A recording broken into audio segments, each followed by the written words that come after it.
Had an early day off work today. We gotta go live for you guys. To get tired of these Democrats and this victim mentality. Black, white, anybody. We're not victims. At all. We're not victims. And we need to stop acting like we are. So I want to show these two videos how, we gotta stop having this type of mentality because it hurts all generations. Especially for the black generation. We gotta stop doing this. Accountability. Wrong is wrong. Wrong has no color. And prayers for everybody. Prayers for both sides of the family too. So I'm gonna show this video talking about Carmelo Anthony situation and also Northern Wills in the other video.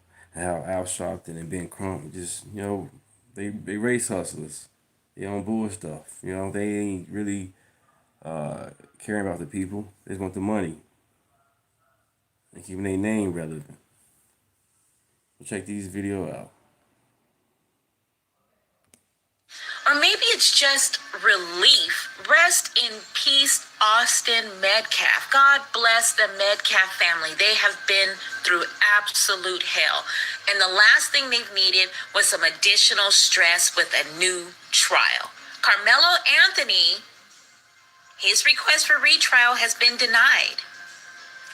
His 35-year sentence stands. Thank God. This is a tough lesson for Carmelo Anthony, and he's lucky he didn't get more time. And I hope this is a lesson for all the Carmelo Anthony defenders. For those of you screaming self-defense. Right, how is self-defense and a boy tomorrow bringing a knife, fantasizing, killing somebody? That's crazy. And then hours later, he ended up doing it. Him and his girlfriend get into an argument. He thought about hurting her and all that stuff, and then he ended up going to try to be hurting, you know what I'm saying? Killing somebody. Insane. What up, Floyd? What up? What up? Insane, man. But yeah, Austin Metcalf, what I heard from his background, he was bogus. He wasn't an angel child himself either. But should he have been taken out? No, should never have been taken out. Because if you disagree or you hate somebody, doesn't mean you gotta kill them. It's crazy shit. I'm going to continue this video. I'm going to play this with another one. It would behoove each and every one of you to get a better understanding as to what self-defense really is. Because you too don't want to end up in a predicament like this. May Austin Metcalf rest in peace, and I send blessings to the Metcalf family. It's official. Carmelo Anthony's bid for a new trial has been denied. Go ahead, Carmelo Anthony supporters. And if you have a new trial, it would be worse, especially with this new evidence coming out. I'm pretty sure that's not just that evidence. I'm pretty sure it's more. So he got off real nice. So let it be. You know what I'm saying? So my thing is now this is out. He's definitely not getting out of jail. I don't think he's getting parole now. Now that this is getting out, now this is coming out. You got this coming out. They making rap songs about Austin Metcalf being unalive. The internet still talking about justice for Carmelo, and Carmelo said he did it. And then he said he put his hand on me, so he wasn't jumped. He said he put his hands on me, so he defended himself. He thought by stabbing him. Nobody jumped him. He never said anybody jumped him. And he said, I did it. It wasn't allegedly. I did it. And then he asked, was Austin okay? He didn't say, was they okay? He said, was Austin okay? Was the student okay? He asked, was the student okay? Like I said, at some point he can say he can have compassion for what he did, but to hear the fact that he was talking about licking the blade and tasting blood off the blade, oh man. Yeah, he was on dummy. He was on demon time. What they call it, he was on demon time.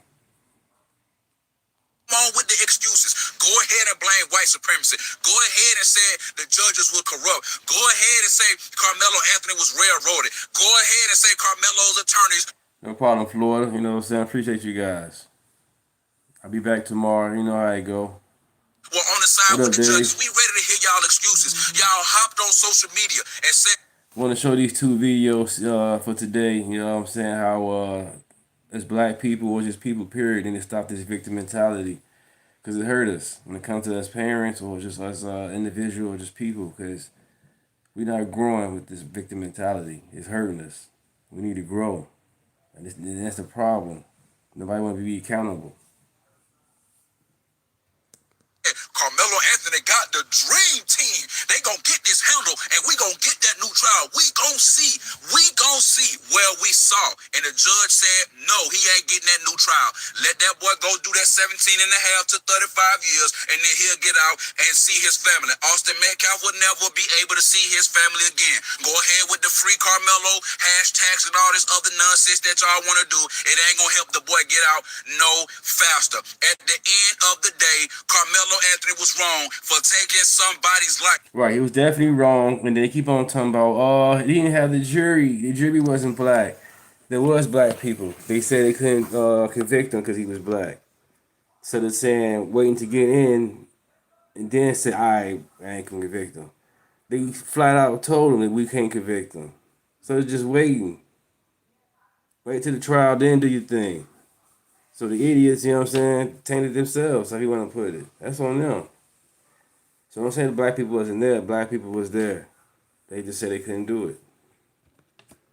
That's the part that y'all don't want to talk about. Y'all want to talk about everything else besides the fact that Carmelo Anthony stabbed this boy, killed him, and now he got to go do that time in prison. We don't want to hear no more excuses about white supremacy and a whole bunch of that has nothing to do with the case. Let the boy serve his time, and let's just move on to the next subject. Looky here. The new judge just ruled Carmelo Anthony ain't getting a new trial. Dang blasted, he still get the 35. I was hoping they kind of would give him a new trial so they can trial him as an adult and then either give him the death penalty or life keep my eye on with that, no man. possibility. Thanks for informing me. That's what I was hoping for. Yeah, give him a new trial. And then Definitely trial him as an adult. Boy. Y'all remember this lady? Day off from work. You might not need an Uber on that day. What day am I talking about? August the 19th, when Carmelo Anthony go back to court. The dream team not playing. No, ma'am. You might want to remember the day, August 22nd, when Carmelo Anthony motion was denied. You might want to remember the day, August 22nd, 2026, will Bill Worski spank the Dream Team.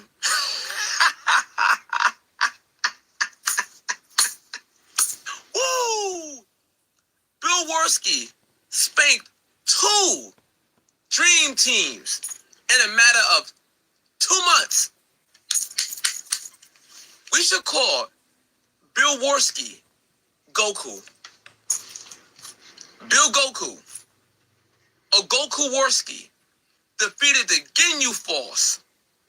They called the Dream Team. What happened to that dancing now?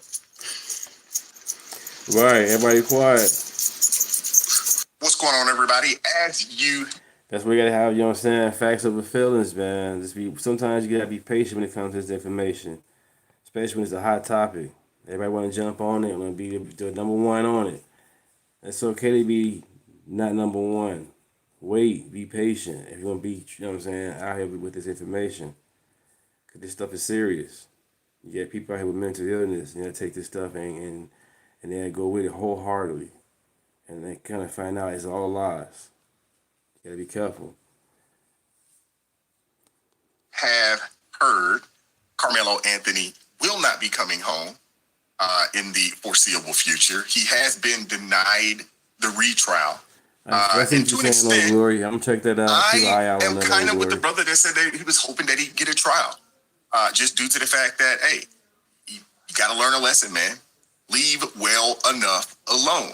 The fact that they showed mercy by only sentencing him to 35 years, do 17 and a half before you're eligible for parole, that was mercy. The Metcalf family is never getting this young man back. The Metcalf family's never getting him back. So both boys had bogus backgrounds. And they ain't want the background to be put out there. So because of that, everybody had their own theories, thinking they knew everything was going on, not knowing that they had a gentleman agreement behind closed doors to keep both the kids' now backgrounds not being put out because their background wasn't the best. It was bogus, both of them. They deserve to go to jail, deserve to go to die. No. I wish there was some way somebody could intervene and this chaos would never happen. But it happened. Carmelo Anthony did not know Austin Metcalf. He was bogus. He was a bully, very disrespectful. But for some odd reason, they collide. One is gone, one is in jail. Crazy how that coincidence happened. Amazing. Everybody out here just know everything. They couldn't find out once again. It was a gentleman agreement not to spare both the boys' name. If they had put the information out there, all this have been quiet and be debunked. And been no money. No money. But they kept on drifting for the money. And people kept on paying it like idiots. Now the truth is out there. Now they want to try to spend it another way. There's no other way to spend it. He admitted he did it. Before he even did it, he fantasized about doing it. Testimony. Hours before it happened. Amazing. Let's continue. The Anthony family will still be able to see their son on visitations and things of that nature. I honestly believe at this point that the denial of the trial, it's going to be a blessing in disguise for Carmelo Anthony. I am hoping and I am praying that he repents, that he apologizes, and it doesn't necessarily have to. And this is why we playing a righteous perspective because, he talks about God and we need that. And people say politics and God doesn't go together, but it does. It definitely does. And then he's right. Prayer. Pray for him to find God and pray for forgiveness. Because he needs that. We all do. Nobody's perfect. Today, I'm hoping that this happens in the very near future. Maybe it's a year from now. Maybe it's 2 years from now. That he can sit down at a table across from Jeff Metcalf, Austin's twin, whose name I cannot think of right now off the top of my head. Yeah, because they said during the trial, Carmelo Anthony never kept his head down. I'm like, damn, kept your head up, man. Let the man know you apologize. If you know what I'm saying? If you're real about this situation. Be a man about it. You know what I'm saying? Take the L. So it's a hard L, hard pill to swallow. But you got to man up. But see, his parents didn't tell him that. They told him, yeah, you be the victim. You the victim. And we getting the money. We'll take care of you. And they had $500,000 for a lawyer. And they said, no, that's too much. We want a cheap lawyer. And we want him to be white. And I'm like, come on. You got a black lawyer, he want $500K. You got the white lawyer for $75,000. Now y'all upset because the jury wasn't all black. There wasn't enough black in the jury. Like, that's stupid. And it was a jury of his peers. And again, he had black representation, but they said what they said, and that was it. Things changed. And the mother of the Metcalf family and apologized and show real remorse. Always apologize. I'm looking forward to the day that happens. I hope that happens. I hope that this also leaves as an example being made that you can't just jump out here and cry racism and think that you're going to get your way and hope that you can get a self-defense for something that is clearly not self. I always remember people, states and cities, they all get different laws when it comes to these situations. When it comes to guns, fights, brute force, anything. It's all different. Stand your ground laws, all is different in every state. And y'all need to start studying that on the real. That'd be a big help too. Defense. Now I know there's a lot of folks out there, especially a lot of black folks, men and women, who thought that, hey, this young man put his hands on him, and that is just all it takes for you to be able to defend yourself in a deadly way. It's the furthest thing from the truth That mindset is reprobate, and it's crazy that you think all it takes is a nudge or a touch in order for you to pull a weapon out and end someone's life. So I'm hoping that those people that think this way, that they come to some realization that this is not how we're supposed to be behaving. This is not how you're supposed to love your neighbor as you would yourself. Treat your brother, your sister as you would treat yourself. What up?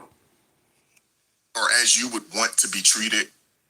This is crazy that you've had people out here, caping and, throwing the fist up in the air and all this other kind of stuff, knowing good doggone well that Carmelo Anthony did something that is wrong, and there is no defense for this.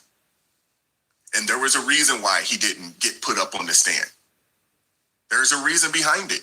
And with everything that came out over this past week in reference to, the Metcalf boy, and some of the racism and some of those things, that had come out, and I'm again not create their own mindset of rules when it comes to what is right and what is wrong. Can't trust someone that sets their own standards. No. Knowing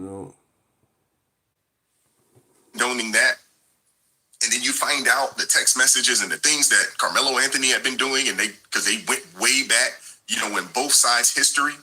Neither one of these kids were angels. Neither one of these kids, they both obviously had some anger issues. They were some troubled individuals. That's why they're too much like, when I was a YouTuber, me as a YouTuber, I don't know if I just jump on every topic because it's hot. And that's stupid. And I get it, it's good for the content based on who you are, but my niche is the truth. I got kids, I got family, and I don't got time to sit here and lie to nobody. I don't want to be lied to. So with that, as a YouTuber and as you guys, I want you guys to see what's going on. Do your research. Always do your research. Do your own research. You can't do no 10-second video, and all that's enough. Sometimes you gotta watch damn near an hour video if you want to go deep with it, or read other articles. Most of all, read. But if not, watch other videos and read other articles to match it up. Like today, I had an auntie. She was not my auntie, it was a cousin. She was like, Deontay, she texted me in Facebook saying Trump gonna replace a Navy air carrier's name off of I'm like, damn, that's not cool. If Trump got his name doing that, I'm like, dang, dude is a hero. He was a cook and he ended up saving some lives, but he ended up dying. But he was a hero, got his name put on there. Kind of found the family to know about it. But the long story short is, it was other names besides Trump names that have been offered to be put on the ship. See, she got in a scenario where it was just Trump name going to be on the ship. But no, it was other people's names besides Trump being offered to be put on there and to be changed. I know it looks bad, it's like, damn, this is a war hero. He's black. He's a black hero. He was a cook, and he fought people, and he died in, Pearl Harbor situation. I'm like, okay, I get it. But it wasn't just Trump name on it. It was other people's name that was mentioned to be replaced. But no research. She just put that up there and thought she had a got you moment. Like, look, I don't agree with everything Trump says it does. Nobody should. Period. We are human.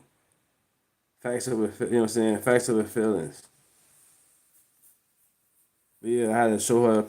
So she sent me the picture. I ended up going to the, Googling.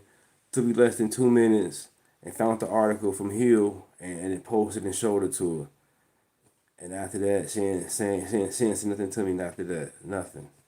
No text, nothing else. I'm like, see, just do your research. Take it easy.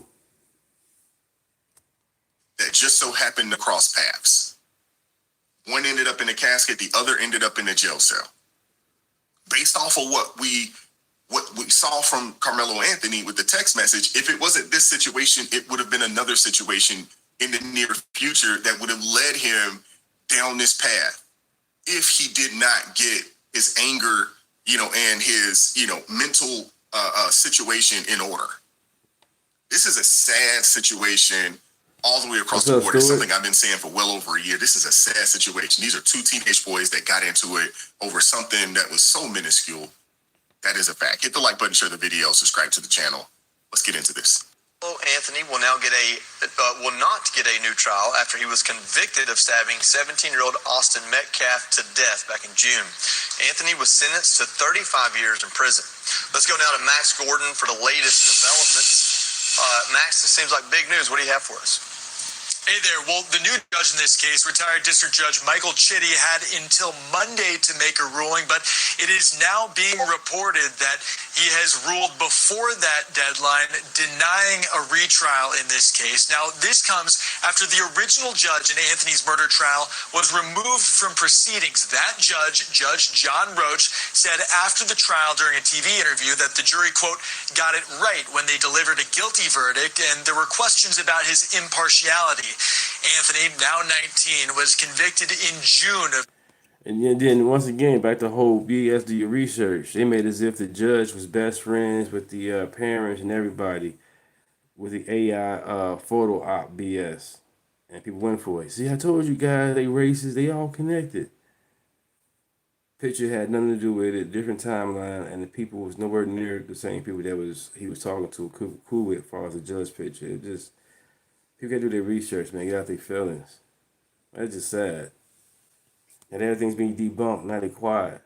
Now they trying to retwist it to their narrative still. Bring back the asylums, because these people need it. Stabbing and killing 17-year-old Austin Metcalf during an altercation at a high school track meet in Frisco, Texas. A Collin County jury sentenced Anthony to 35 years in prison. At the center of this new trial hearing is a verbal agreement between Anthony's original defense team and prosecutors to keep certain character evidence about both sides from the jury.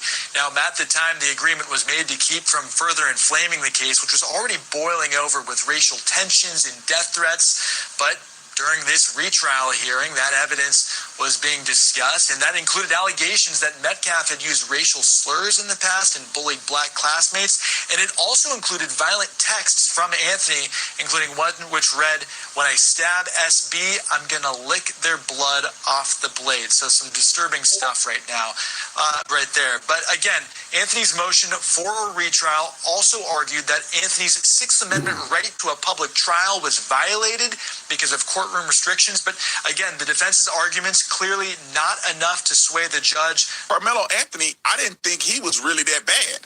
I thought he was an ignorant young boy with hatred in his mind and made an impulse decision to kill Austin Metcalf on that day, Sunday, not everybody. realizing that he was worse. He don't look to me like he did none of this stuff that I'm about to show you. Road clip. But the never-before-released details of Anthony's early years in Louisiana, up to the day of his arrest for murder, are also disturbing. On the day that Carmelo Anthony would fatally stab Austin Metcalf, prosecutors say he sent this text message at 1 a.m., which said, quote, "I'm low-key on the verge," and then emphasized it. Later in the morning, on April 2nd, 2025, and hours before Anthony would kill Metcalf with a knife at a high school track meet. But he was a hero. He saved somebody from drowning. Wow, that was great. You know what I'm saying? He did one hero act. But the one villain act that he did was stupid was he stabbed somebody, unalived somebody. Now he got to spend his life in jail. Crazy. Prosecutors say Anthony's girlfriend reported to a Centennial High School staff member that Anthony was engaging in stalking behavior, to include but not limited to driving by her home and refusing to allow her to end their relationship. Also, in the 75-page filing, prosecutors say Anthony had previously been accused of stealing his girlfriend's phone. And in October 2024, wrote a to-do list for his girlfriend about how to deal with, quote, weirdos, which included the line, "Say some slick, like my boyfriend kill people." Yeah, this is crazy, man. When I saw that the other day, I'm just like, whoa. It's more than what I thought, to be honest with you. You know, it's way more than what I thought. I thought maybe, he had some fights and things of that nature in school. I had no idea that, he'd had text message, talking about he's low-key on the verge and he'd want to, lick the blood off a knife and all this other kind of stuff. Like, who talks like that? Seriously, who talks like that?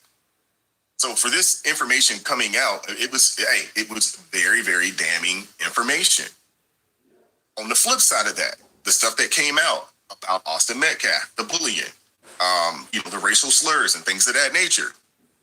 Not good either. So the fact that there was a gentleman agreement between the prosecution and the defense makes complete sense to me.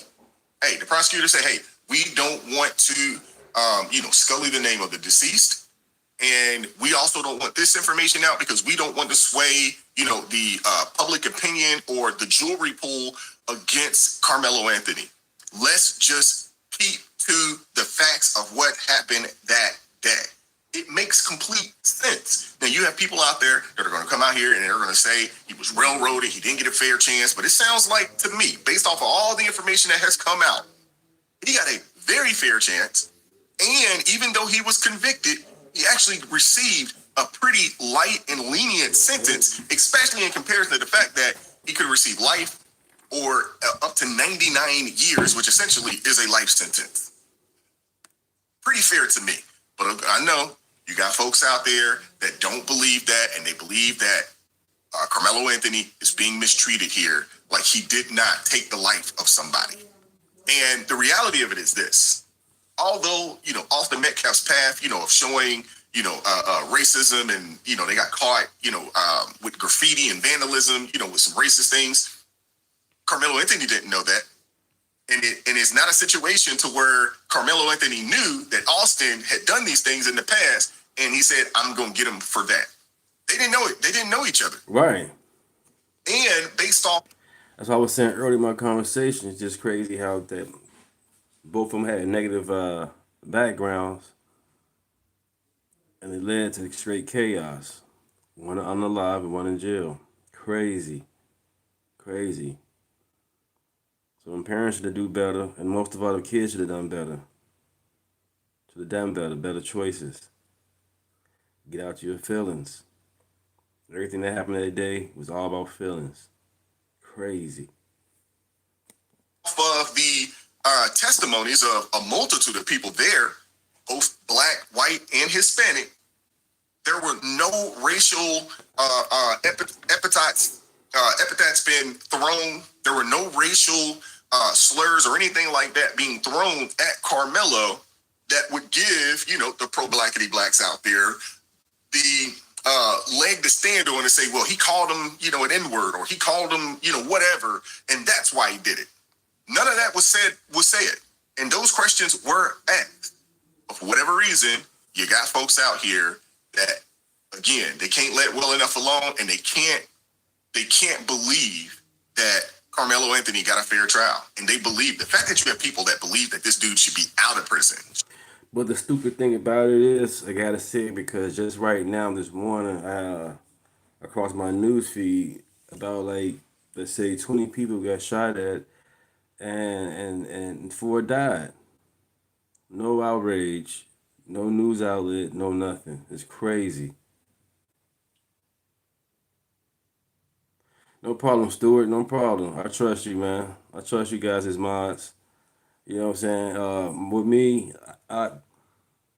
these people, when you kick him out, boot him out, time him out, they get in their feelings, let them be. They'll be back. They want to come in here, call me names, call you guys names, and then get offended when you put them out of here. Be offended, because they're going to come back with a different name or whatever. So it's all good.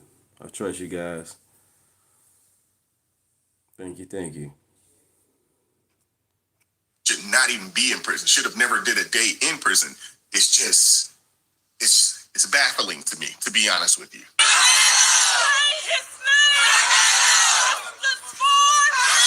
Look at all these people who be in Chicago right now marching. Well, not even about marching, just networking and making sure that people can be more safe. But they out here for the most stupidest reason. Carmelo Anthony is not a victim. He went and did it. He's a murderer. How is a murderer a victim? Makes no sense with these people. And you see, it's all women out there. No disrespect to the women, but most of these women out here are on emotions and stuff like that. And that's the problem. Get out y'all feelings. Soon a black pastor get involved with this stuff like this, start preaching a certain way, they go crazy with it. Spend all their money on tithes and all that. That's the man. Let's go.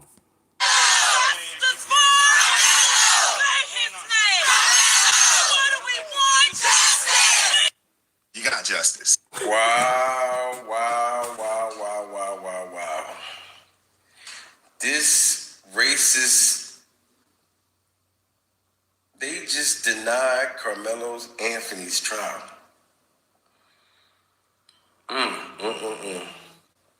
Black lives just do not matter. This is crazy, man, but we ain't giving up. Free Carmelo Anthony, you still coming home. And then Carmelo got a chance to be at home before he even went to jail. He was out kicking it, living his best life, like you saying in the chat, Angela. He was living his best life before he went to jail. Austin's still not here. Crazy. All because he just put his hands on him, a little touch, a little push. Instead of just punch him in the face, him in the throat, kick him in the nuts, him in the knee, you want to go ahead and stab him. And then run. I thought you want to lick the blood off the blade. Crazy, man. But that's wild. It's the parents' fault. The Metcalfs and Anthony's, both sets Yeah, of parents, both it's their parents. fault. The Metcalfs should have taught their son to not bully people for no reason. The Anthonys should have taught their son how to handle those situations with his hands, not have to go pick up a weapon.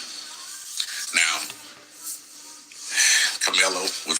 And most of all, too, with this situation, too, Chad, when we get all this information we be seeing and hearing, we shouldn't let this be our lives. We can learn from the situations that we hear and see, but we shouldn't make it be a part of our lives where it causes division.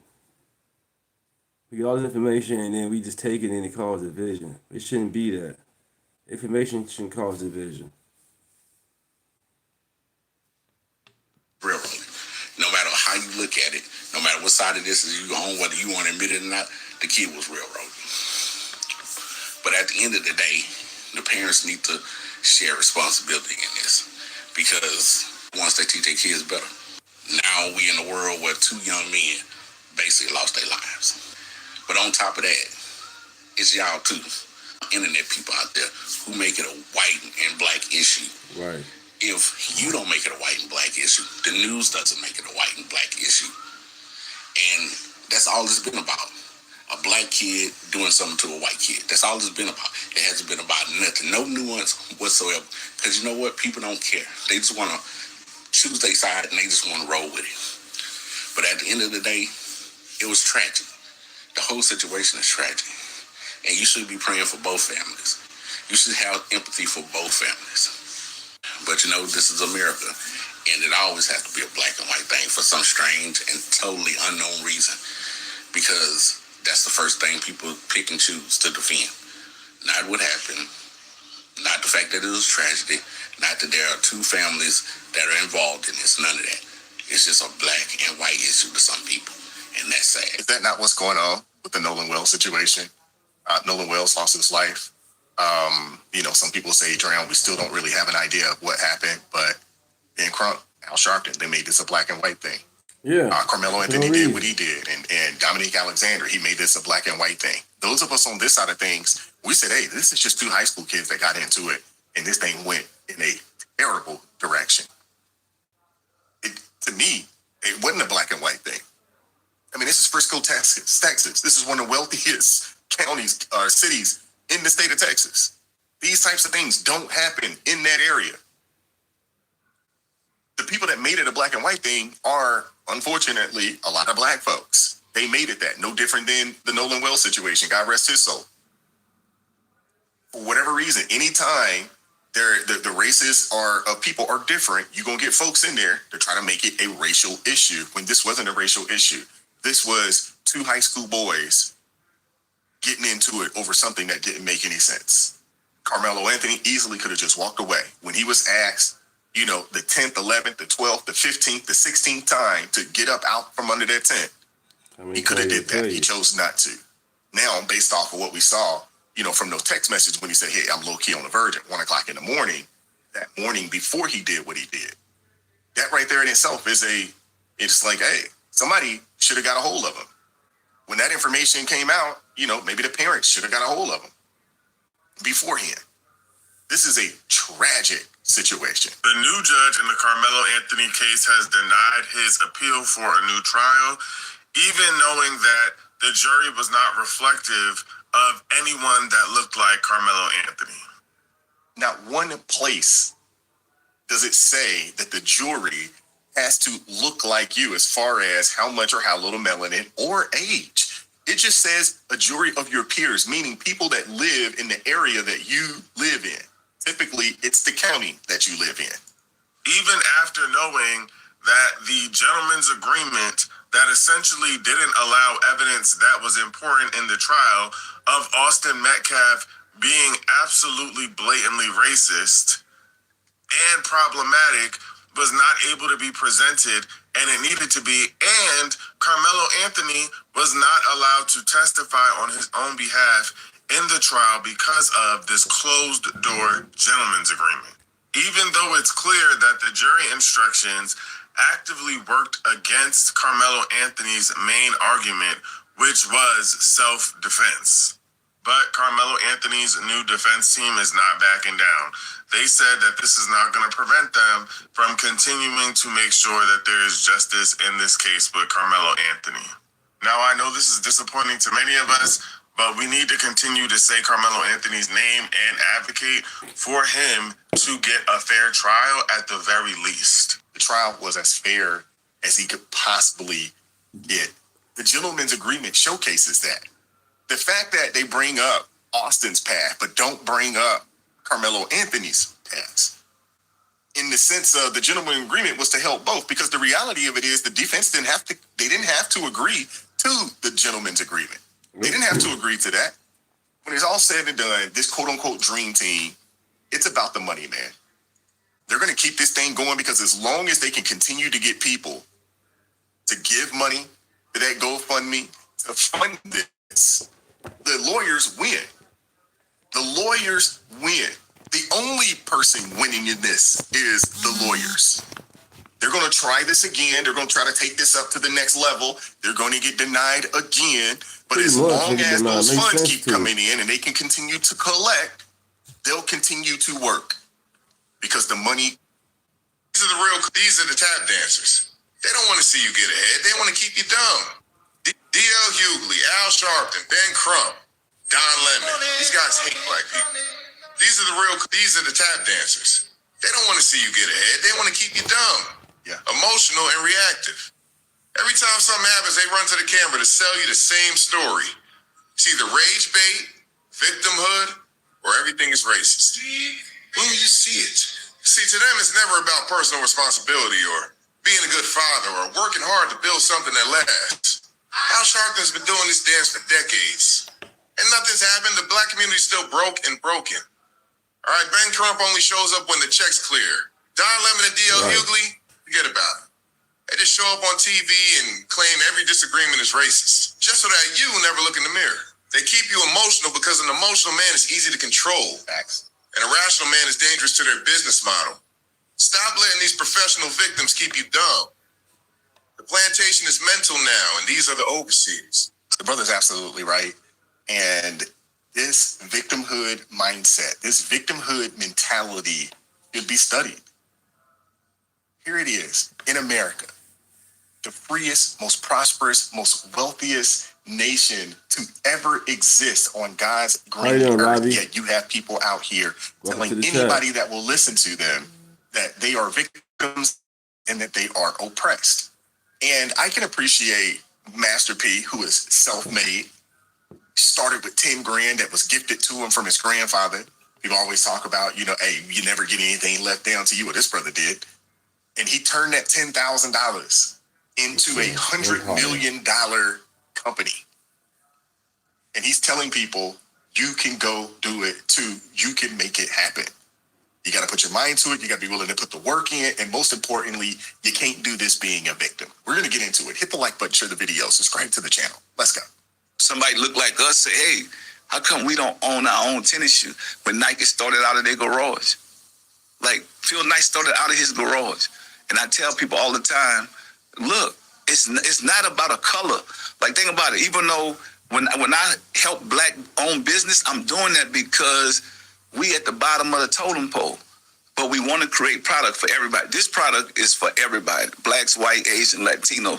But you don't have too many black-owned companies. Like, show me how many black-owned tennis shoe companies out there that's making functional shoes that actually own it. It's not that many.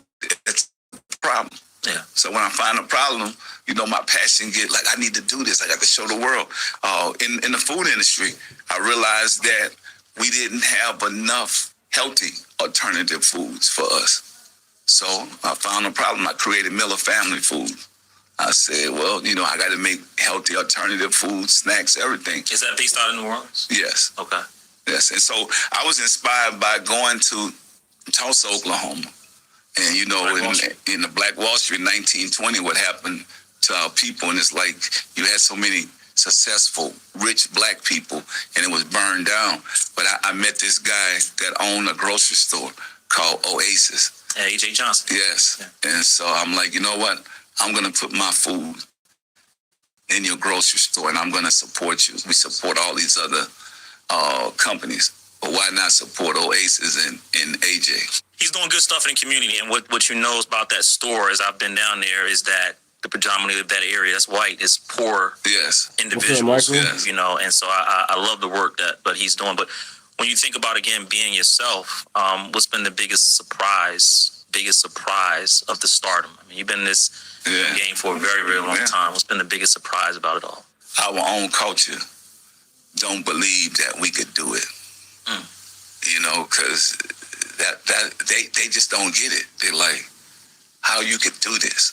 I mean, like, if I could do it, anybody could do it. You don't have to be the smartest person in the world. You don't have to be a rocket scientist. You just got to have integrity and do good business.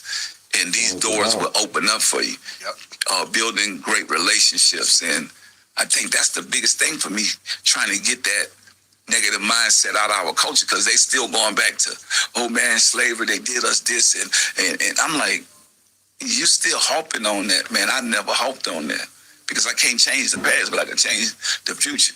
And I think you got to get used to us being successful. And I think a lot of us, we block our own blessings because we don't think that we could do it because we're looking at a color.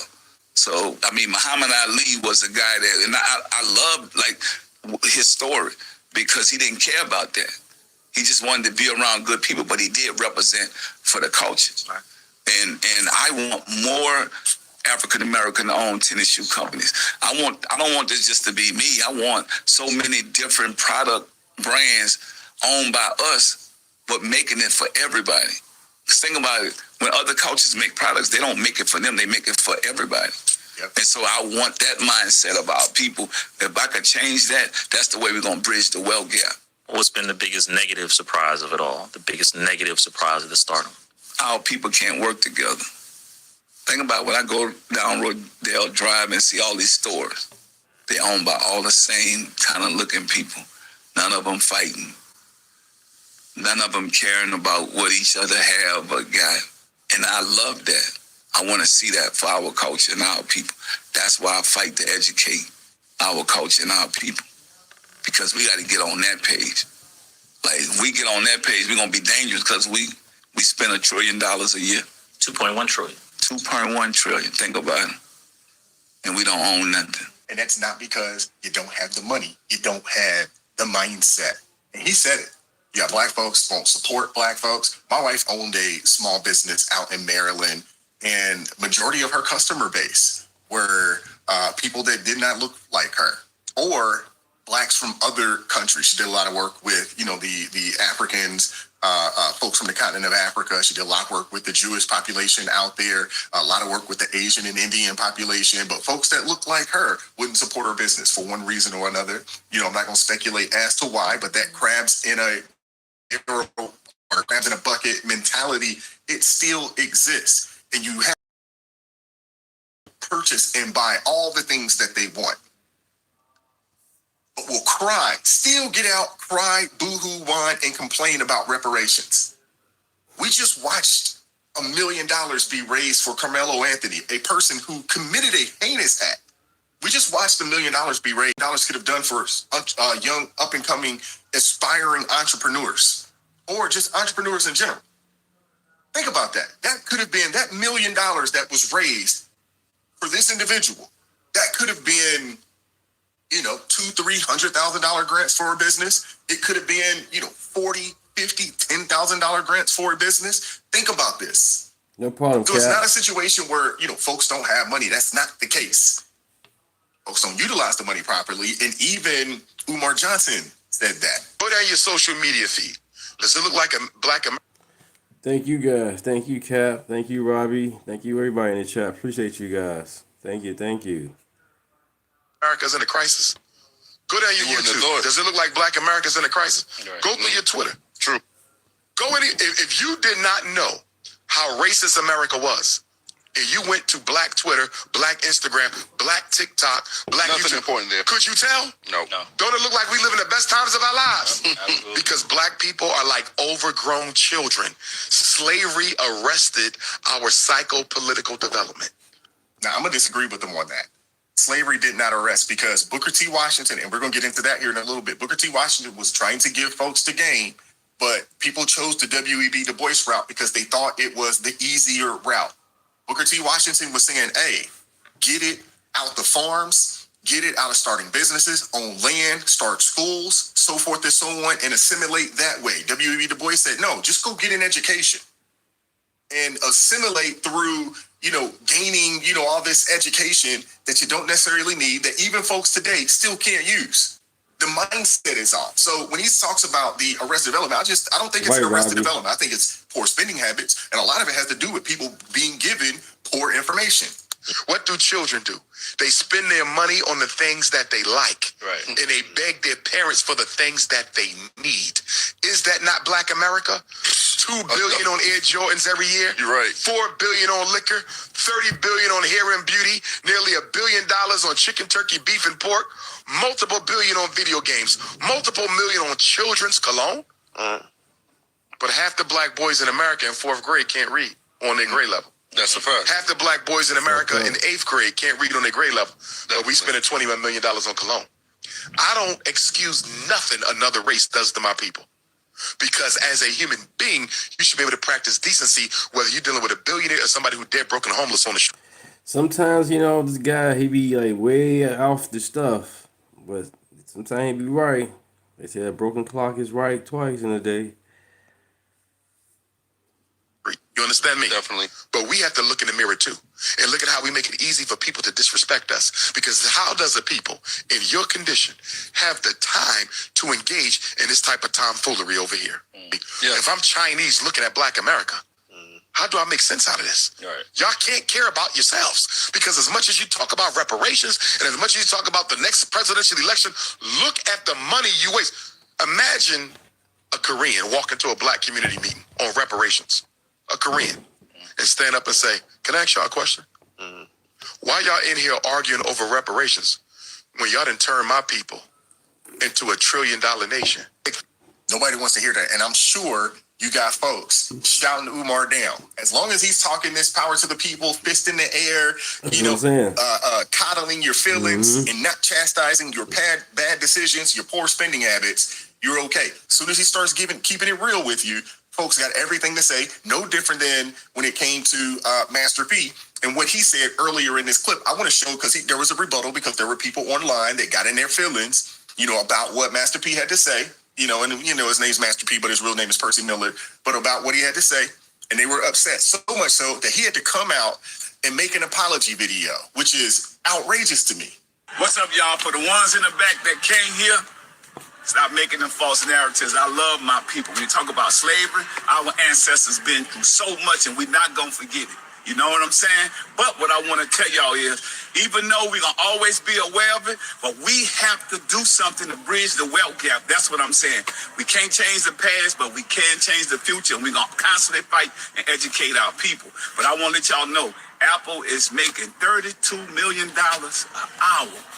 How do we get a piece of that? Because we need to be able to bridge the wealth gap. That's the only thing I'm saying. And that's the only way it's going to happen. We got to educate our people, to educate our culture. And that's what I'm doing. Now, here it is. You got a successful man by any measure, who has bought or created and sold a business worth hundreds of millions of dollars. Created clothing lines, created sneakers. He's into food now. He's done all kinds of things. And because he's telling folks, hey, you cannot focus on the past. You can't do anything about it. But you can focus on what's happening in the future. Especially when you hear $2.1 trillion in spending power. So it ain't a situation where folks don't have money. They can raise money for all kind of things. But you can't invest in a business. Can't support your brother and sister in their endeavors. But you mad because this man telling the truth? Anybody that gets out here and starts speaking truth, you have victim-minded black folks that's going to get out here and try to tear that man down. And that's why he had to get out here and create this daggone video, because you got entirely too many insecure, weak, soft people out there that can't handle the truth. Black people are literally the biggest victims that I know. Literally the biggest victims that I can even come to mind.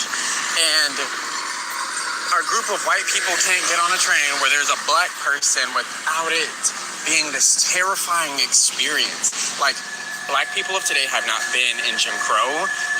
There's probably a few that have experienced Jim Crow, but for the most part, black people have not experienced Jim Crow, haven't experienced any sort of slavery. They haven't it just doesn't really happen.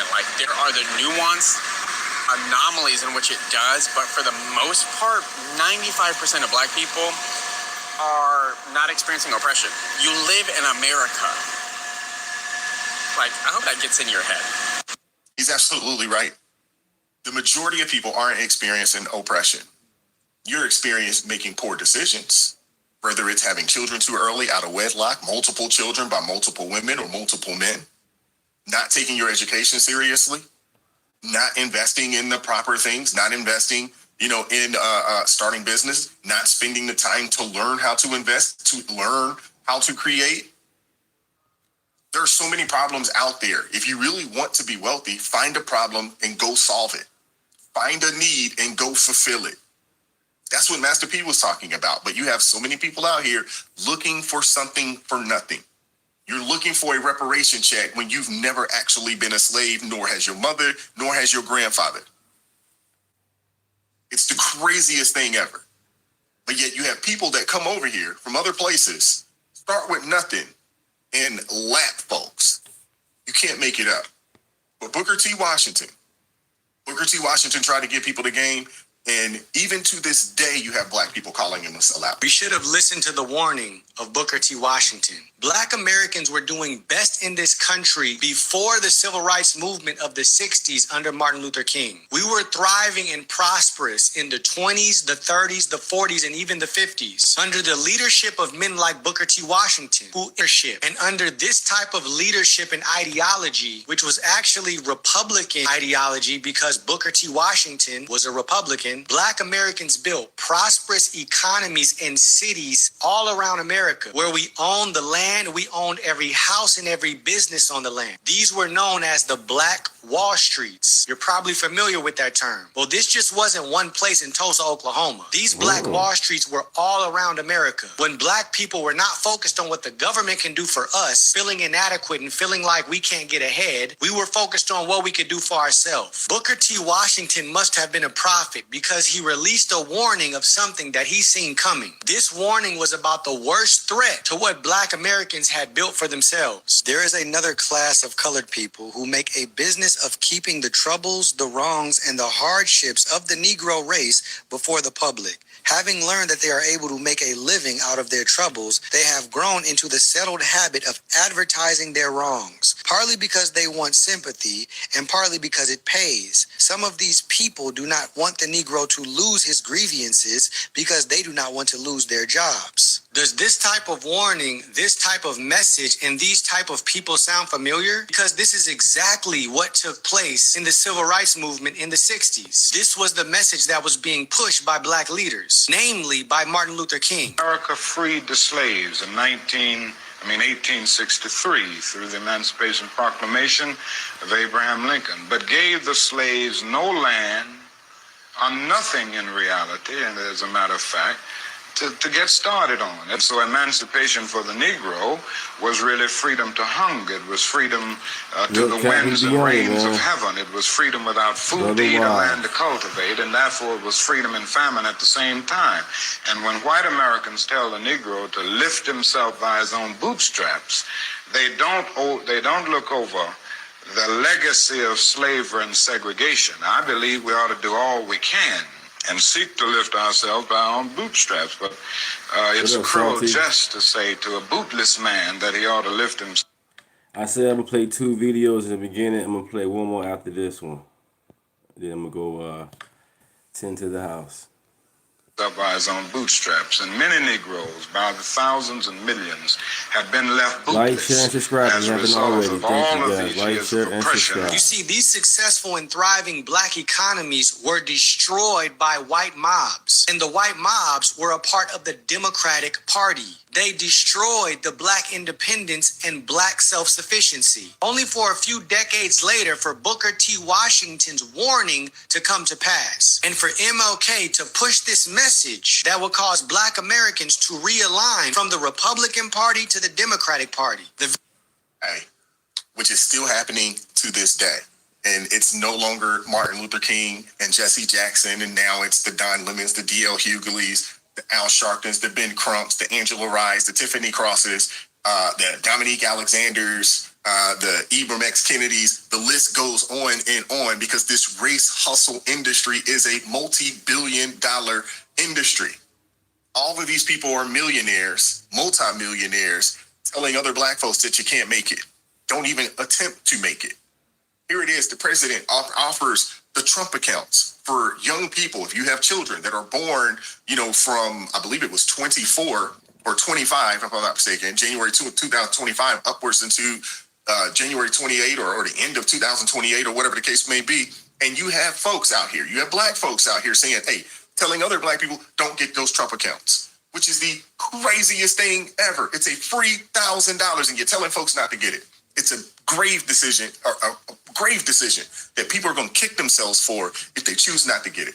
Do not open a Trump account. Do this instead. Because there's a trap hidden in the fine print that financial advisors aren't telling you. And it could cost your kid thousands of dollars by the time they turn 18. While Nicki Minaj was holding your president's hand, I got the tea. Trump accounts are investment accounts opening July 2026. Any child under the age of 18 can open one, but if your child was born between 2025 and 2028, the government is going to deposit $1,000 into an investment account for them. Now, if your kid is under the age of 10, you live in a qualifying zip code, Dell will deposit $250 into the investment account. Opening a Trump account is quite easy. You're going to file Form 4547 during your 2025 tax return. Then you can add up to $5,000 per year after that. Come on, lean in here, because here's the trap. Okay? All the money that your kid earns within a Trump account is going to be taxed when your kid withdraws. And after our people perish for lack of knowledge. Our people perish for lack of knowledge. Because the reason why the money is going to be taxed is because this is it's pre-taxed money that is going into these accounts. So right now, no different than a 401k. This is like telling people don't invest into your 401k, because when you pull the money out later down the line when it's time to retire, you're going to have to pay tax on it. Do you understand how crazy this sounds? 18 years of compounded growth, that's a significant amount of money. And if your kid is earning a lot of money by the time they reach 59 and a half, that's what you're hoping, that's a lot of money to be taxed on. So this is what smart parents do. Just maybe you go over there with Nikki and get that $1,000. Then put $50 a month in a 529, where earnings grow tax-free for qualified educational expenses. Then put $50 a month in a custodial Roth IRA, where earnings also grow tax-free. Then you're going to choose low-cost index funds like SPY and VOO. And in 18 years, those accounts collectively will have about $60,000. Poor information. It's sad. I hope this person isn't a financial advisor, because she gave very bad information. The 529.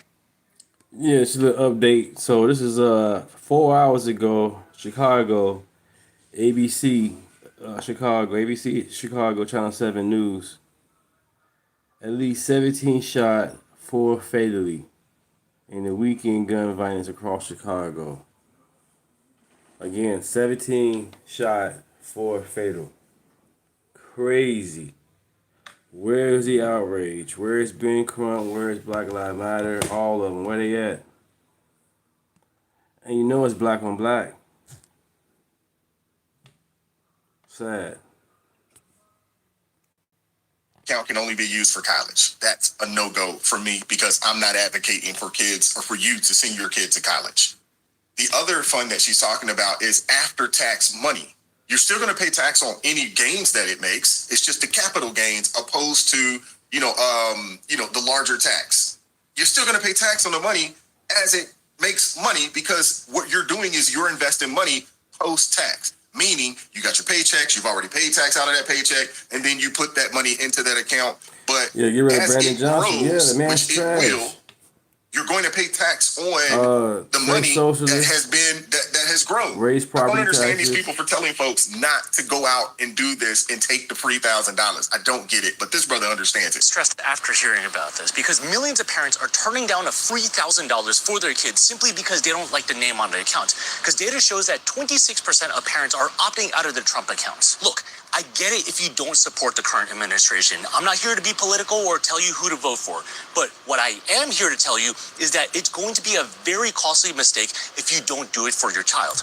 Look, it's a $3,000 that the government is handing you to your child. It's like refusing a tax refund. I've never heard of anyone turning down free money. And it's not even just the $3,000. Assuming you max it out at $5,000 per year until your child turns 18 years old, that'll turn into $250,000. So are you going to tell me that you're going to intentionally play life on hard mode and turn down a clear opportunity for your child to have $250,000 simply because of your ego? Yeah, that's what I'm talking about. You got people that just will not get out their own way. And the crazy thing, all the black folks that decide not to do this, they're going to kick themselves 20 years from now, and their children are going to be upset with them like, yo, little Billy over here is walking out of high school with at least 10 grand. I didn't get anything. Where's my Trump account? And your mama's going to say, well, the president, we didn't like him, so we decided not to get you an account. And then he's going to be like, wait, but wasn't the money free? He was like, yeah, but we didn't like the president, so we didn't want to take his free money. Crazy. Said that he completely supports this and that he thinks it's the best thing President Trump has ever done. Watch. I'm enthusiastic about encouraging people to get a Trump account. I think it's incredibly important. It's one of the best things he's done. And so we're here to encourage people to take advantage of this, to not fall prey to the politics or the cynicism or maybe even the fear that if I download a Trump account, somehow that means something. It doesn't. It just means something for your kid. It's not Trump's money. It's your child's money. He's absolutely right. I don't agree with much when it comes to Gavin Newsom because I think he's a scummy individual. I think he's one of the worst governors that has ever existed in the United States of America. But he's right here. And I hope his constituents listen to him and say, hey, bro, go get the $1,000. Goodness gracious. And for all these people, they're talking about slavery and reparations and this and the third. Nobody actually wants to hear the history. Listen to this from Dr. Claude Anderson. Had a black guy named Anthony Johnson. Anthony Johnson came to the United States in 1621. Came in from England as a free black. And head rights in those days says anybody coming to the country can get 640 acres free right off the bat. And plus you can get another 500-600 acres for every slave that you own. He immediately went and had 13 blacks. So within a few years, about 15 years, he was one of the richest blacks in the colonies. Now going up to 1638, he had all kinds of land and a whole bunch of slaves, getting close to about 70, 80 slaves now. And a white guy went over to one of his plantations. And one of the black slaves there, named John Castor, says, why am I a slave here with this guy? He says he owns me for life. And the white fellow who was a plantation owner also said, look, he doesn't own you for life. Indentured servantship normally runs 5 or 7 years. What do you mean he's got you for life? This black guy said, I've been working for this black slave plantation owner for almost 27 years. The guy said, well, just run off and leave. Forget about him. You don't have to keep working for him. So the black slave, John Castor, ran off. Anthony Johnson then went to court. And he sued the white plantation owner who had encouraged the black to run off. And the court accepted Anthony Johnson's claim against his black slave, saying that he owned that slave for life. Now, what happened there never had ever happened on the history of the earth with black folk and in this country, where all of a sudden a person laid claims against an individual for the rest of his entire naked life. And it was a black man. And once that court decision was made, whites picked it up. That became the enslavement codes, both explicitly and implicitly. And all the states began to enact it then, based on Anthony Johnson's ruling in court that he owns another black person for Nobody life. wants to hear the truth, though. Nobody wants to hear the truth. You know, you get folks out here, you know, and they talking about, you know, the reason why black folks, you know, should submit to Islam, this, that, and the third, but they don't want to hear about sub-Saharan slave trade, in some cases still going on today. They don't want to hear, you know, about the plethora of black folks that actually own slaves, you know, in the you know, early 1800s and beforehand. They don't want to hear about that. They don't want to hear about the free black. They don't want to hear that you're not a victim. They don't want to hear that, okay, what happened in the past is the past. They don't want to hear it. The same people that turning down the free $1,000 Trump accounts are also the same people that will tell you they need their reparations. You can't make this. You can't make it up, man. You can't make it up. And what are your thoughts? Hit the like button, share the video. You ever notice how some of these conversations only go in one direction? Somebody can talk about every group under the sun until the subject turns to black women. Then the room goes quiet and then start flying. Today we're going to walk through 6 different voices that touch the same nerve. Not the same speeches, just different people noticing the same double standard that and the cost that comes with it. Now this first voice sets the tone I don't fully agree with, but it shows the larger problem. I really don't think a lot of white people realize that a lot of black people don't like them. Like, we intentionally try to be polite about not liking you. We create black events in black spaces, and we intentionally exclude white people and people of color who want to be in proximity to whiteness, even though they are benefiting from our trickle-down activism as black people, our trickle-down activism and efforts in civil rights movements, DEI, and so on, etc., etc. We don't want to be accepted by you. Most of us don't care. That's why we create black events, black this, black neighborhoods, HBCUs, and this and that. You all think we want to be in proximity to you all and be accepted by you all. We're telling you we don't want to be near you. I really don't think a lot of white people realize. Oh, wow. Now, what's wrong with this one? She really wrote up on there. It's not racism. We don't show up to your white events for a reason. She's smiling. You know, while the caption is sitting there. You know, I'm not with that part. Intentionally staying away from an entire group of people just because they're white, it's not wisdom to me. Nah. You know, that's the same energy some folks on the other side get called out for. And it should be cut both ways. What I do notice is how quick certain people would shit this kind of separation, and then, you know, and when it comes from one direction, but then turn around and demand total openness, you know, from everybody else. That selective outrage is the real issue to me. I want you to watch how my guy frames it. He frames the boundaries without the racial rejection. I don't know who needs to hear this, but it is not racist to not want to associate with and want to keep your distance from individuals who would otherwise bring chaos into your life. I don't care what color their skin is. See, somewhere along the line, we fell for this lie that, oh, we have to accept diversity over everything and start disregarding our own personal safety. That literally makes less than 0 sense. If someone moved in next to me or camped in my space and they're a white individual and they look kind of suspicious, right, and they're bringing suspicious people around them, guess what? I'm probably not going to want to be around them. That is normal. That does not mean that I don't like white people. It just means these individuals look suspicious, and I'm smart enough to want to preserve my own safety and my own peace. By the same token, you can see a bunch of black people who are around, and if they are acting a certain type of way, then you already kind of know many times what that is going to bring to your life, what that's going to mean for your own safety, for your own security, and for your own peace. So you choose to move away, but then these individuals will then say, oh, well, you just are being racist. It's nothing to do with an individual's skin color. It's always to do with the content of their character. And I'm tired of people who are making arguments that, oh, if you don't want to be around this person or that person, it must be because of the color of their skin. Start judging people by their own fruits again and stop falling for this lie that You must accept everyone at your own expense. So stop letting people bully you into feeling like you have to tolerate individuals who would bring chaos and disarray into your life. We can all do a lot better with that. Now, Damani keeps it simple. Boundaries aren't racist. Wanting to feel safe in your own space isn't hatred. Yet somehow the second a black man says, I'm allowed to choose who I let close, the lectures start. That's when they start. Safety becomes exclusion. Common sense becomes phobia. Funny how the same people who preach my body, my choice suddenly lose the language when the choice is about who you live around or who you switch your kids. Now this next one hits different because he's not theorizing. Not at all. He's responding to something personal. I will defend my rights against foreign and Democrat. I will defend my rights against foreign and Democrat. I'm going to say this real quick for so many who write my page.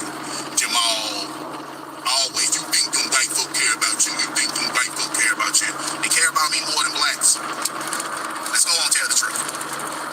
If you say something that black folk lying about, why you got to say that? First thing somebody wants to do is throw what someone white allegedly did. You got a case in Mississippi. This man, and I want people to pay attention to this. There have been 3 cases about two black men, 1 woman, hanging from a tree. And what do we find out? 1, her boyfriend did it to stage something. 2, he did it. That's how he chose to, unalive himself. And I think 3 was another murder. Somebody did it. So black people are actively Right. They're actively taking themselves out, and they also telling people, say, hey, I'm not feeling well. They actually telling their relatives and people about they not feeling well. They want to take themselves out. And they also written letters saying they want to take themselves out. So the evidence is out there. But so they just hear, black and hang, they get all emotional, go all the way back to the past. So they're just, okay, all right, that don't sound right, but let's do more research. Kind of find out, like he said, these people have took themselves out.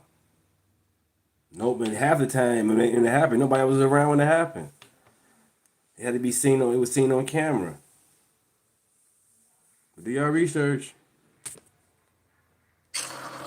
trying to stage race hoax while committing a crime. I want you to get this.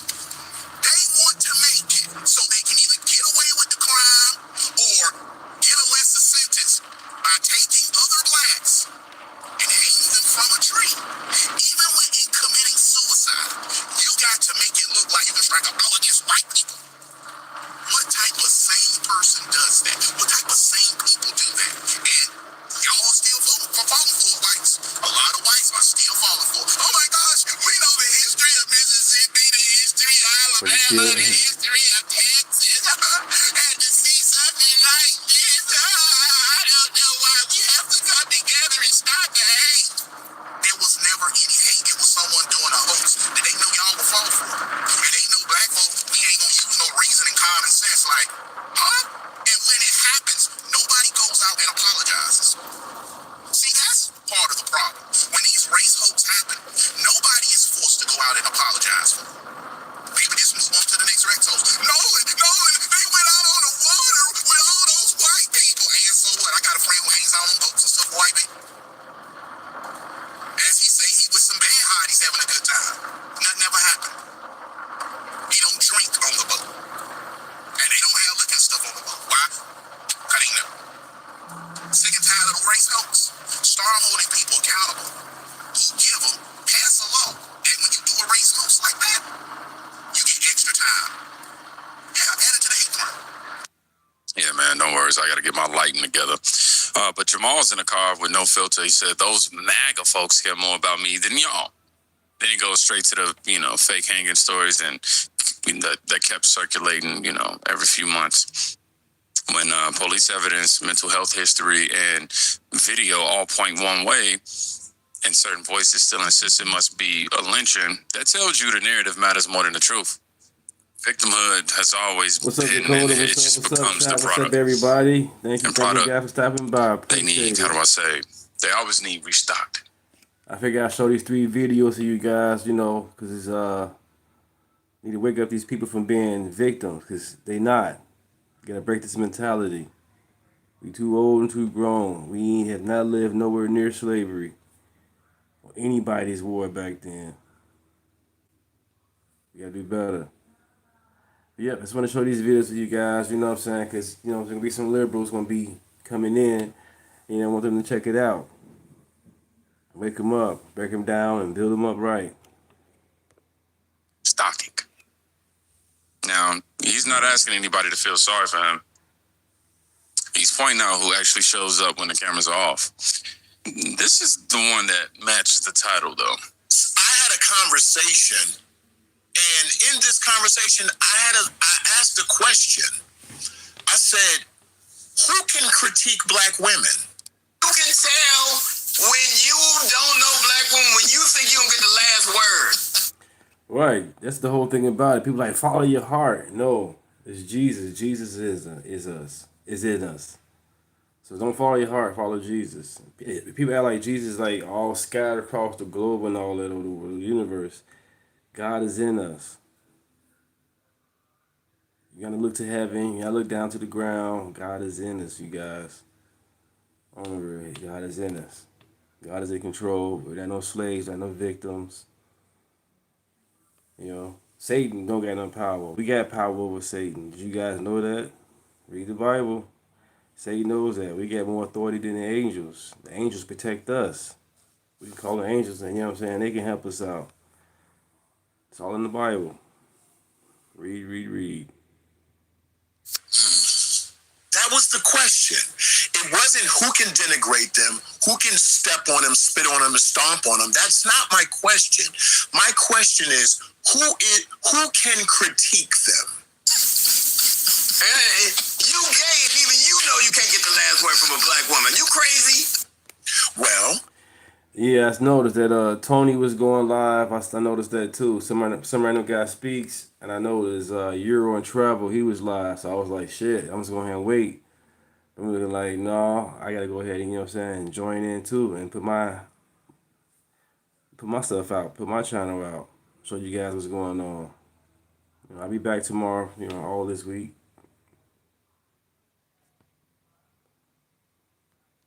we know that white men can't critique them because, of course, they'll be racist. Right? We know white women can't critique them because, of course, they'll be racist and jealous. Okay, so move them out the way. Black men, we can't critique them because now who hurt us? Nothing says I don't know black women like thinking they're going to be quiet. You must be out your mind. We don't like ourselves. We hate ourselves, as a matter of fact. Right. If another black woman critiques her, oh, you're a pick-me. You don't care about black people. My question is, who can critique black women? And I think the problem came in more so because it was Stephen A. Smith. But let's be honest. You had our sister Monique.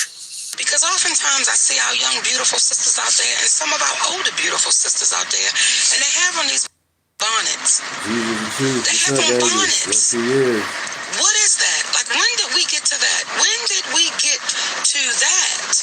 So all I'm asking you, my sweet babies, is can we get back to some pride in our community?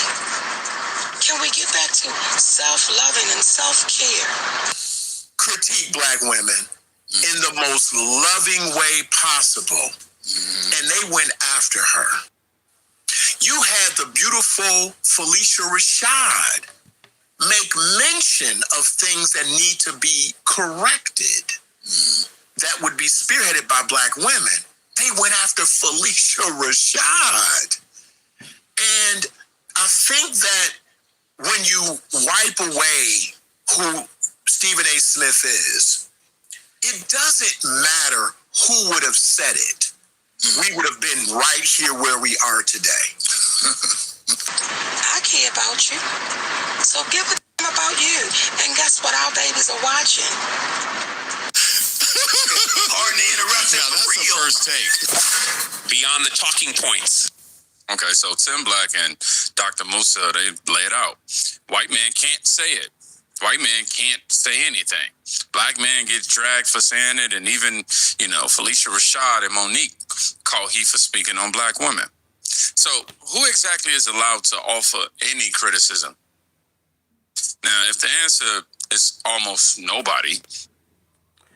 Everybody in the chat, you guys check out Angela, Child of God. Check her channel out. Check it out and subscribe to her channel.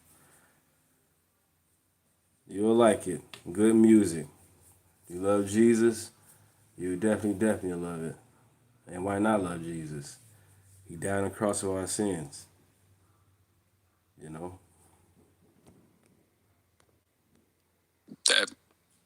That should tell you what you're left with. And that is a group that cannot be corrected, only praised. That doesn't produce strength, it produces, fragility. And the people enforcing that rule will call every other standard accountability until it's applied here.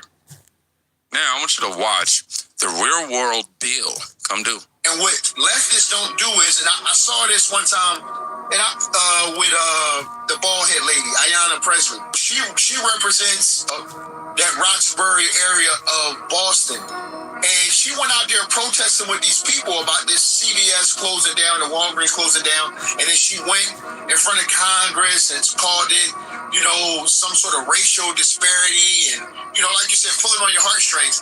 When that I would have told the community the truth, which is, hey, we as a community, we can't be tolerant of people going into these stores and stealing and robbing, because the more they do it, the more these businesses are going to close down, the more our community will become a desert. So now, when grandma doesn't have the Rite Aid or the CVS down the street, that's not right. Rite Aid as a corporation is not required to stay in your community because people depend on it. Rite Aid is a business that exists to make money. And these people actually have this mindset where it's like, they look at it as like, this anti-capitalist communist mentality where, it's reparations, it's a corporation. Like, because a corporation makes money, they should want to give it away. They should have just, what up, bro? How you doing? What's up, Tony? Thanks for stopping by. I appreciate it, bro. Thanks for stopping by. I have played 3 videos breaking down how we need to stop being victims and stop stay out of our feelings. They think because of black people go white people, all of a sudden it's a problem, it's a danger, and it's not. Just when you just had with a weekend, 17 people got shot and 4 fatally unalive. And no outrage, no news, pushing it out, nothing. It's all just silence. And that was like 4 hours ago on my news feed. But yeah, you guys, I'm going to show you. Check out Tony as well. Some random guy speaks. Check his channel out. They may have insurance or even the corporations, but how many times you going to put an insurance claim? How many times you going to let somebody break the windows and run down on your store and put an insurance claim in before the insurance company say, hey, we can't insure you? As a matter of fact, we can't insure no business in this. It's a high risk, but nobody thinks like that. Everybody has this socialist, Marxist mindset of oppressed and oppressor. If the corporation is not willing to just in this community and allow itself to be robbed day in and day out, it makes them evil. Versus the community leaders, the people in the community saying, hey y'all, if y'all keep doing this, the more of these businesses are going to leave, and you're not going to have them available to you. It's not their job. Tony, some random guy speaks. We got to collab again, man. It's been a while. We got to collab.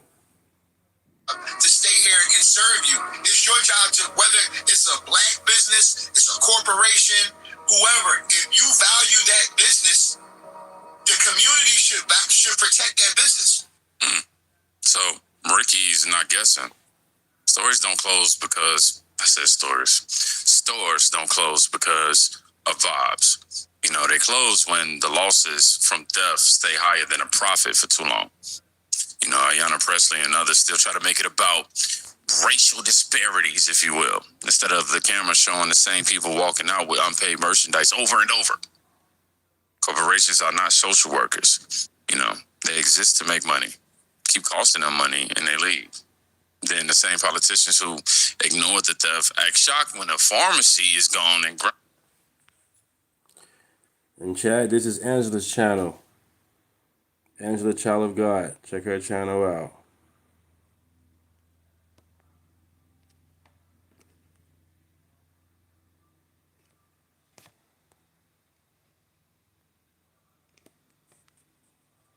grandma can't get a, prescription. That's not systemic racism. That's cause and effect. Now, this last voice, it comes from the pulpit. Why is it that the Democrat Party, the donkey party, loves to position minorities in a place where they lord over us and keep us subservient to their system? The only system that's truly harming and endangering minorities in this country is the Democrat Party. But then people who don't support that political party, we're called garbage. We're called Nazis, white supremacists, anarchists, all of these different terms simply because we want to protect the baby in the womb. And this is my message for the church all across this nation. Yeah, 17 people got shot and 4 fatally died. And that was like I'm gonna say probably about like 5 hours ago. I got the news feed. Channel 7 News, ABC Channel 7. Who do you agree with? Do you agree with the culture or do you agree with the God of the Bible?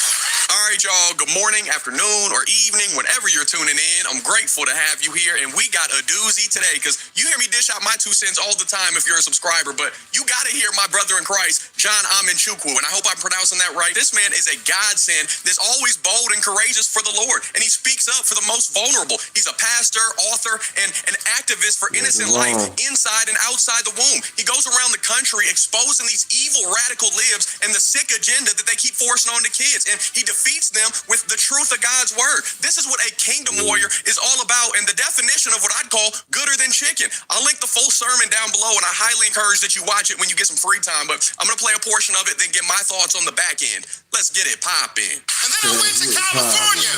What did I do that for? Spoke at a school board meeting there and delivered a message entitled 10 Things That Black Students Don't Need in Education. It got sticky when I delivered that message. I told them that we don't need affirmative action. The big hand clap goes there. We don't need that today. Not in the society where that's necessary today. I said that we don't need critical race theory, which is racism. Clap your hands. Critical race theory. How do you define it? It's racism. It's racist that white students go to school and they're told because of your whiteness you are an oppressor. And therefore you need to apologize for your whiteness. That is racist. Clap your hands. Come on. Don't be shy. Don't be shy. They don't have you on camera. You can clap your hands. And within that, it's equally racist to try to position blacks as proverbial victims. Let me be the first to tell you that I'm a proud black man living in the United States of America, but I am no one's victim. No, you're not. What makes me victimless is that I don't see myself through critical race theory or through intersectionality. I see myself through the lenses of the... So, the pastor isn't soft-selling it. He sat there and called the whole approach a scheme and tells the people listening to open their eyes. You know, when leaders keep feeding division, keep rewarding grievance, and keep pushing or punishing, rather, honesty, the result is never unity. It's always exhaustion. And a lot of people sitting in the pews are starting to feel that exhaustion in their bones. So, 6 different people, but same observation from different angles. Some conversations are only allowed to travel in one direction. Some groups can be questioned. Others are treated like they, how do I say, exist above feedback. We're going to word it like that. You know, that arrangement doesn't protect anybody long term. It just creates a class of people who never have to grow and another class that gets punished for noticing it. You can keep attempting to call every boundary hatred. You can keep calling every consequence racist. You can keep pretending that theft and, you know, things of that nature has nothing to do with these stores leaving. None of that changes the math. The people who are tired of the performance are starting to speak in plain language again, not because they hate anybody, because they still believe truth is more useful than the approved story. So, made it to the end of this video. I want you to write the phrase, truth is more useful. Because it just is. It always is, actually. All right, now I want to leave you with Micah 6 and 8. He has told you, oh man, what is good? And what does the Lord require of you? But to do justice and love, to love kindness, and to walk humbly with your God. Yeah, be safe. Go check out somebody today. You can quite literally be saving their life. Peace.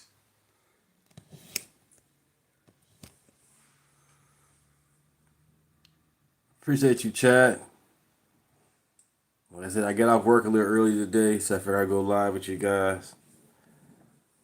Wake up these liberals. There won't be no victims no more, because nobody's a victim. Nobody is. Just don't do no stupid stuff. Stay focused. Learn from your mistakes. I'll be back tomorrow for you guys in the morning. I'm going to go ahead and get off this, get off live right quick. Tend to the wife and tend to the house. I really appreciate you guys coming to the chat. Love each other. Love yourself. Pray. Read the Bible. See you guys tomorrow. Thank you.